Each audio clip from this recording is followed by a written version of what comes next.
Hello everyone, I'm out camping and I decided to share with you.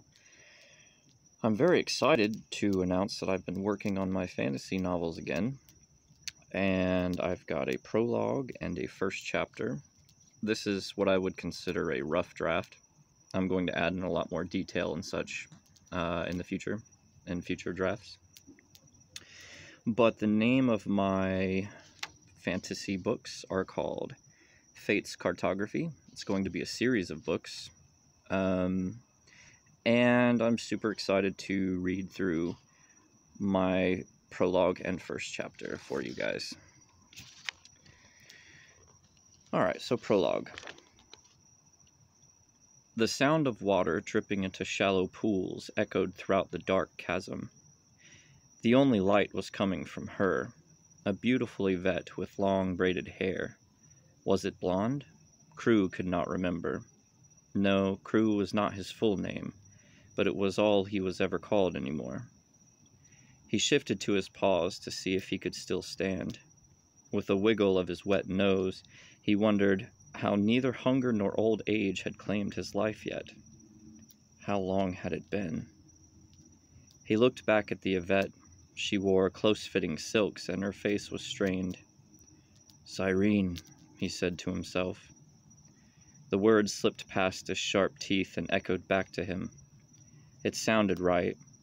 Yes, that was her name. Sometimes the memories came easily and clear as the feminine figure lit by magic that stood before him. A faint light pulsed from her open mouth in amethyst shades. He could no longer hear the note she was singing. He'd learned to tune it out, just like he had learned not to look at the shadowed figure standing opposite of her. Crew could rest when the shadow was bored with him, but looking in that direction always provoked it. He slumped back down and rested his muzzle on damp stone. "How long?" he said defeatedly to himself. "Why don't you ask her?" The sudden foreign voice made Crew's ears raise, and he bared his fangs. "Leave me be, necromancer," Crew growled. "We can both leave, just ask her," the shadow insisted. "She can hear you, so ask her how long she intends to imprison us so." Crew regarded her longingly. "She does it because she must." The shadow burst into crude, sick-sounding laughter that seemed to reverberate forever. "She achieves nothing. In the worlds above my influence grows. In every land my agents are tipping the scales in my favor. Soon all will know the sweet sight of death. Forever they will rejoice with me in cold stillness. So shall you, Crew. If you crave my end so badly, just take it," Crew bitterly replied. "No, you're all I've got now, after killing your friend." Crew whimpered as the memories returned. His eyes moved to the skull and bones half hidden by shadow. He stopped himself from howling with pain and loss. No, that's what the necromancer Zeroin would want. He would feed off of his sorrow like a leech. He felt the sickening tickle in his ears again. Zeroin slithered into his mind like a snake, showing him all the faces of the dead. Pale, rotting faces flashed before his eyes, putrid corpse after corpse. Crew dry heaved and put a paw over his snout. The only thought of any comfort was that the Dark Master would get bored with him soon. By the fates, he hoped it'd be soon. Alright, so that is the prologue. Some things I should probably mention.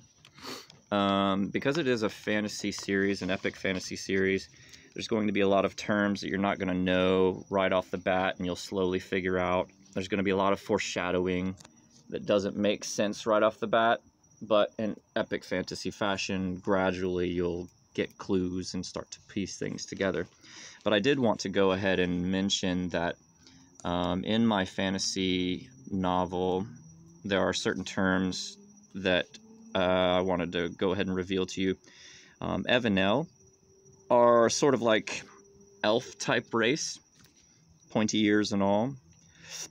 And in the Evanel race, you have Yvonne, which is the male gender, and Yvette, who are the female.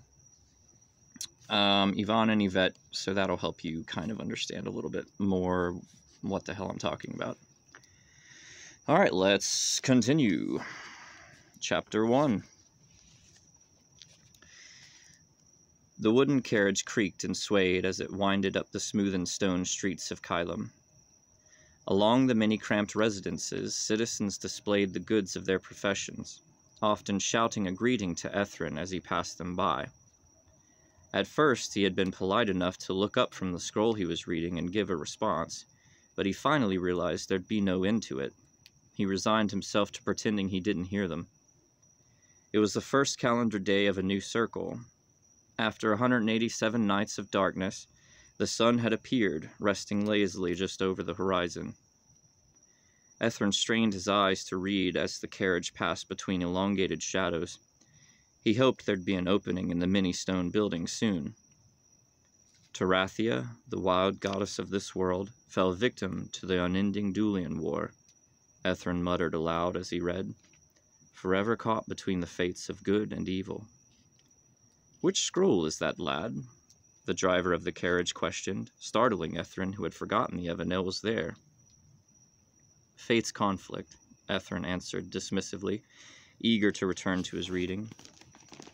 Ah, yes, a classic and fundamental read. Unusual to see an Yvonne your age so enraptured. Most everyone here, over 10 sons, can damn near recite the whole of it. That is, of course, unless the degradere take their memory. The driver kept his focus forward on the road. His gray eyes were surrounded by the markings of old age. He was a bit too tall and thin, his features sharp and pronounced. The van had the look of the rangers back home, only his skin was far too pale to be of the wild blood. His tunic matched the gray of those determined eyes. Even he who worked with beasts wore nicer clothes than Ethrin. If the driver was waiting for a response, he gave no sign. That was a small relief, because Ethrin failed to think of a very good one. I'm striving to devote my life more fully to Arwindel, the Fate of Lights, he replied after an awkward silence. Oh, you're a holy Yvonne, then, said the driver in an exaggerated tone. Yes, no, I'm not, but, that is, I have... Before he could finish explaining, the driver pulled hard on the reins, bringing the carriage to a halt. He turned to Ethrin and motioned his hand towards a grand structure decorated with countless chiseled figures and the mark of the fates. You'll be wanting to get off here, then, your holiness. That there is the Temple of Arwindel. Even while being mocked, Ethrin couldn't help but marvel at the intricate detail and sheer size of the temple. 100 Evanel holding hands were not likely to be enough to wrap around its girth. A group of slender Yvette wearing the finest and cleanest white cloth Ethrin had ever seen stopped to consider the strangers who had abruptly paused on the street before them. Ethrin blushed. No, driver, I insist we continue to the palace. His blue eyes lowered back down to the scroll as he sank a little into his seat. My name is Finchin Ariaka Noel, the driver managed in between hearty laughter. You may call me Finch. Sorry, lad, I suppose there are many paths to serve Arwindel.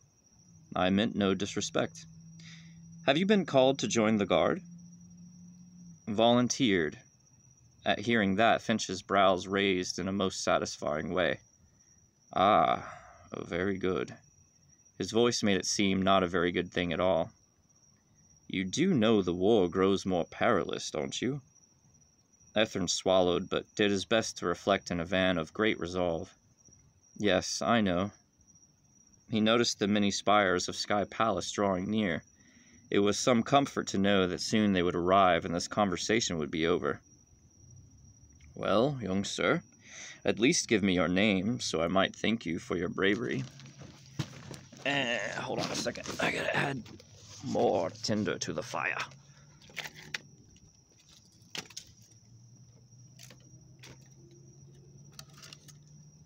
Fuel for the fire of the ages.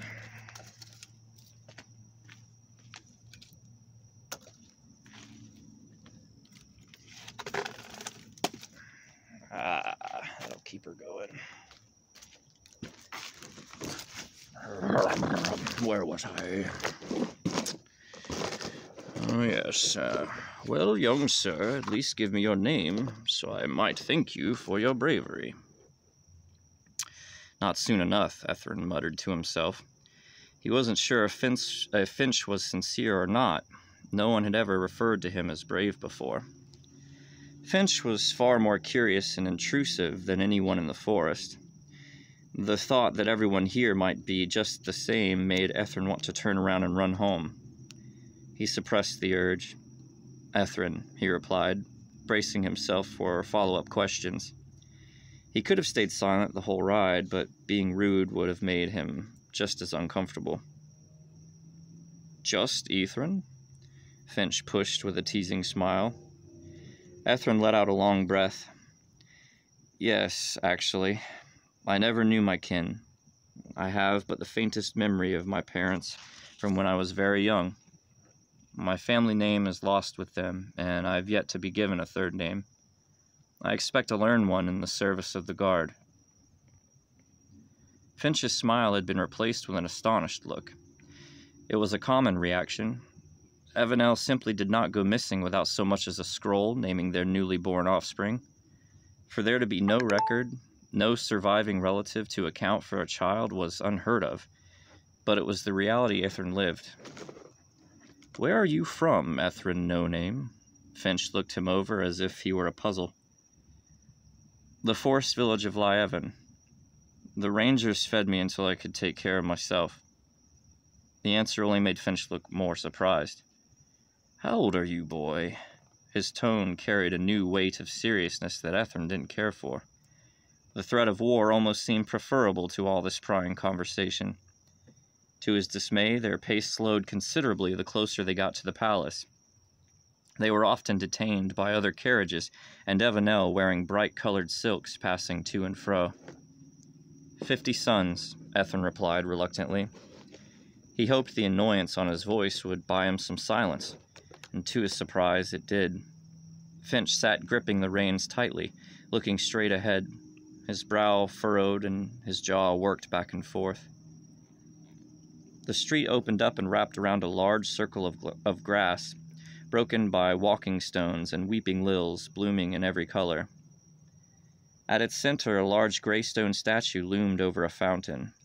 The frozen figure was easily 3 avon in height. Its hands gestured in front of him in a manner that grabbed the eye. Ethrin couldn't guess who it could be depicting, but his knowledge of such things was limited to the poor selection of scrolls back home. To the east, another sight fought for his attention. On the right side of the circle was a wide street, lined on both sides with ribbon trees. Their smooth, twisting bark was cut and molded straight up like pillars. Ethrin wondered how the ancient Evanel shaped them so. Beyond them was a sight that took his breath. The low sun in the west painted tall, rippling stone orange as it bent around in a circle shape. Heaven's crucible. Ethrin had read it described 100 times. The monolithic structure was cut from Celestra itself into a bowl that could entertain thousands.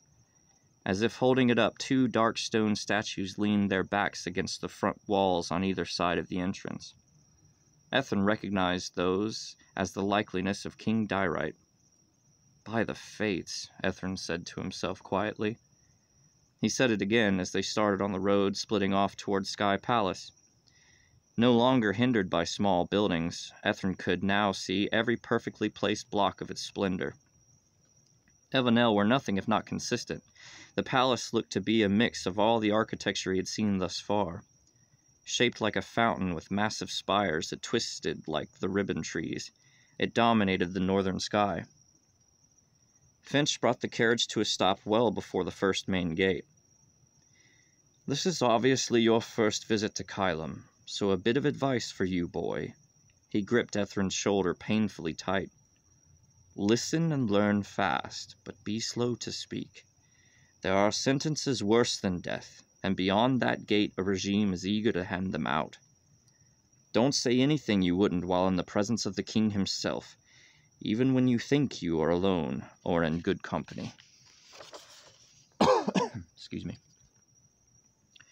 Ethrin pulled his shoulder free and stepped out of the carriage. He was glad to get away from the old Yvonne at last, but he couldn't help but be moved by his advice. He was now more nervous than ever, but by the fates, he had no choice but to continue down the path that Arwendel herself had set him on. The first gate stood open with 2 Yvonne standing guard. A group had gathered and waiting before the wall and were being questioned one by one.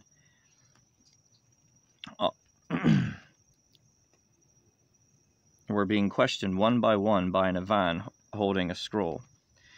Ethrin took a few timid steps toward them before hearing a voice from behind. "No use trying to delay." The voice belonged to an Yvonne with brown wavy hair who stepped beside Ethrin. "Our hides belong to the king now. Soon we will be thrown to the daemons and stretched into leather." He was smiling and stretching his face with his hands in a way that made Ethrin laugh. "No, trust me, I get it. You're enjoying your last few breaths of freedom. But be a little more grateful, friend. Of the hundreds who've been selected to serve, maybe you and I will survive and become prestigious lords of unparalleled riches and renown." The Yvonne looked Ethrin over, then frowned. "Well, maybe not to you, but certainly me." They both laughed. "My name is Moral Solvan Wander, but I don't much care to constantly hear my second and third name. Moral is fine." Ethrin rested his hand against Moral's, who had initiated the gesture of new friendship. "Ethrin," he replied simply. He braced himself for prying follow-up questions that never came. Moral only nodded and walked with him towards the gathering. All right, so that's the first chapter. And as I said, it's just a rough draft. I'm going to flesh this all out in the future, but I hope some of you enjoyed it. And if you're interested, I will probably read more chapters as they become written and available. Thanks. Let me know what you thought about it in the comments. And hell, if you have any really cool ideas, I might even throw them in there. Completely completely free ideas. I'm all for it. Don't expect to get paid for them, because I promise you, I will not pay you. Alright. This has been fun. And my adventurers and young storytellers, have a great evening. Faithful slave, I'm out.